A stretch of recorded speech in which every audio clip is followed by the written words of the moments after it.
Police হেফাজতে থাকা উদয়ন গুহর বিরুদ্ধে এবার নতুন অভিযোগ। উদয়নের বিরুদ্ধে নিকাশি ভরাট করে বাণিজ্যিক ভবন তৈরির অভিযোগ। দিনহাটা থানায় লিখিত অভিযোগ দায়ের স্থানীয় বাসিন্দা জনৈক আনোয়ার হোসেনের। ভুয়ো বিল্ডিং প্ল্যানের মাধ্যমে উত্তরায়ণ নামে বাণিজ্যিক ভবন নির্মাণের অভিযোগ।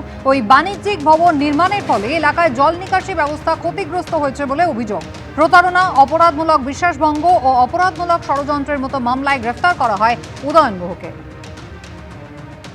ডেডলাইন পেরিয়ে গিয়েছে শওকত মোল্লার ছেলে ইমরান মোল্লার বেআইনি ক্যাফে ভাঙার কাজ কিন্তু আজ সকাল থেকেই শুরু হয়েছে। একেবারে এসডিপিওর নেতৃত্বে কিন্তু পুলিশ বাহিনী পৌঁছে গিয়েছে এবং সেখানে ইতিমধ্যেই ভাঙার কাজ শুরু করেছে বুলডোজার। সরাসরি ছবি আপনাদের দেখাবো। সম্পূর্ণভাবে ভেঙে দেওয়া হয়েছে। আবির দত্ত আমাদের প্রতিনিধি রয়েছেন আমাদের সঙ্গে। আবির, সকাল থেকে বুলডোজার এনে দক্ষিণ চব্বিশ পরগনা জেলা প্রশাসন তারা এই ভাঙার কাজ শুরু করেছে। এখনো পর্যন্ত কতটা অংশ ভাঙা হয়েছে, কতটা অংশেই বেআইনি নির্মাণ হয়েছিল, অভিযোগ কি? দেখো, প্রায় 7.5 একর জমি জুড়ে এই বেআইনি নির্মাণ কোথায় হয়েছে, যে সুন্দরবনের সৌন্দর্যতা সেটা নষ্ট করার অন্যতম একটা প্রয়াস বলা যায়। তার কারণ যেটা ভেঙে ফেলা হচ্ছে সেটা বেআইনি, এমনটাই মনে করেছে প্রশাসন। এবং যে জায়গায় এই রেস্তোরাঁ বা এই ক্যাফে তৈরি হয়েছিল সেই জায়গা মাতলা নদীর চর, সম্পূর্ণ এখন ভেঙে ফেলার কাজ চলছে। কিন্তু তার থেকেও বেশি বিষয় হচ্ছে যে শওকত মোল্লা বিধায়ক থাকাকালীন তার ছেলে বানিয়েছিল এই ক্যাফে, যে জায়গায় আমরা রয়েছি একটা কংক্রিট, এবং এখানে দেখা যাচ্ছে একের পর এক বিশ্ব বাংলার লোগো। এই যে বিশ্ব বাংলার লোগোগুলো দেখা যাচ্ছে, এই যে কংক্রিট, সেই কংক্রিটে আমরা জানি অনেক সময় পিলার তৈরি করার ক্ষেত্রে বা বিম তৈরি করার ক্ষেত্রে রাজমিস্ত্রিরা ব্যবহার করেন বিভিন্ন প্লাস্টিক।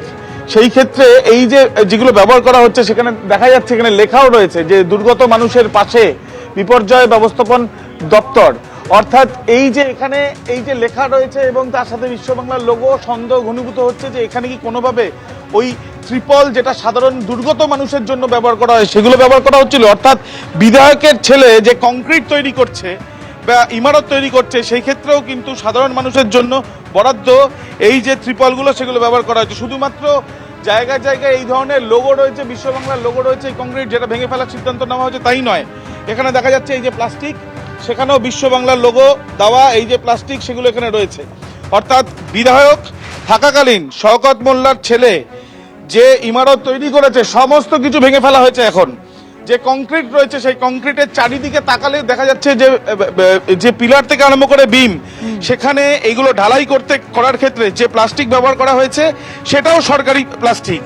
কোনোভাবে এইগুলো হচ্ছে বিপর্যয় যারা পড়েন তাদের জন্য বরাদ্দ থাকে, কিন্তু সেগুলো ব্যবহার করে ইমারত তৈরি করা হয়েছে। তাহলে কি এখানেও বেআইনি বিষয় হলো?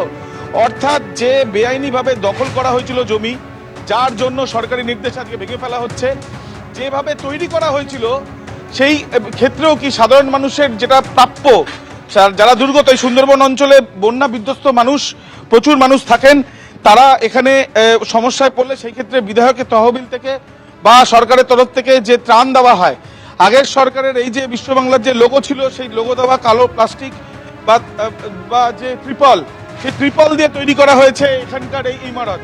এবং সেই জন্যই দেখা যাচ্ছে যে একের পর এক বেআইনি যে অভিযোগ উঠেছে সেই অভিযোগ থেকে এখন এই যে কংক্রিটের যে জায়গাগুলো সেগুলো ভেঙে ফেলা হচ্ছে প্রশাসনের তরফ থেকে বুলডোজার দিয়ে। সেই ছবিটাই আমরা দেখতে পাচ্ছি। আবির, ধন্যবাদ। এবিপি আনন্দ, এগিয়ে থাকে, এগিয়ে রাখে।